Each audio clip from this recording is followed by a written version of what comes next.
भगवान शंकर के हृदय से निकली है। अब अगर हम शंकर को मानते हैं तो फिर हमको रामचरितमानस के एक एक शब्द को जीवन में उतारना चाहिए।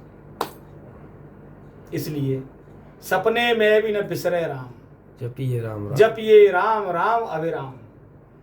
सपने में भी, अगर स्वप्न भी आ रहा है तो स्वप्न भी राममय ही होना चाहिए। और ये कब होगा? जब शुद्ध मन के साथ, शुद्ध बुद्धि के साथ, एकाग्र चित्तता के साथ और सब कुछ परमात्मा को सौंपने के बाद जब हम परमात्मा का स्मरण करेंगे तो सपने में भी वो नाम हमारी अंतःकरण से बिसरने में नहीं आएगा।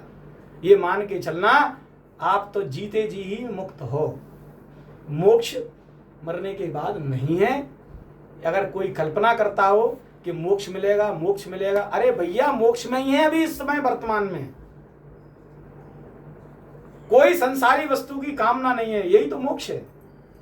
किसी व्यक्ति की कामना नहीं है, किसी वस्तु की कामना नहीं है, किसी स्थान की कामना नहीं है, किसी सिद्धि की कामना नहीं है, जीवन की भी कामना नहीं है।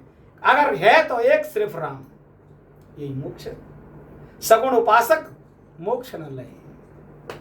और ये भी नहीं है कि पुनर्जन्म न हो हमारा, इसकी भी इच्छा नहीं है।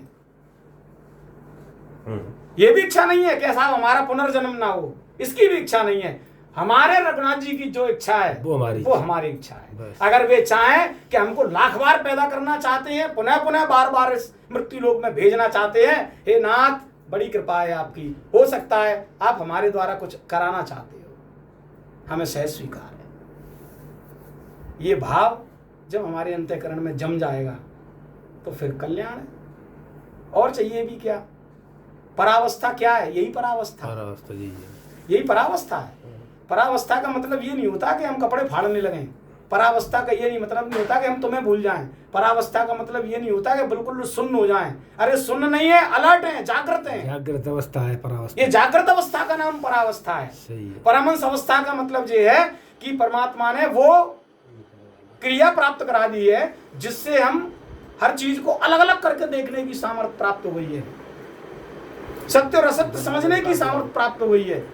और उस अवस्था में रहना जो प्रभु ने दी है, ये इसी का नाम परावस्था है।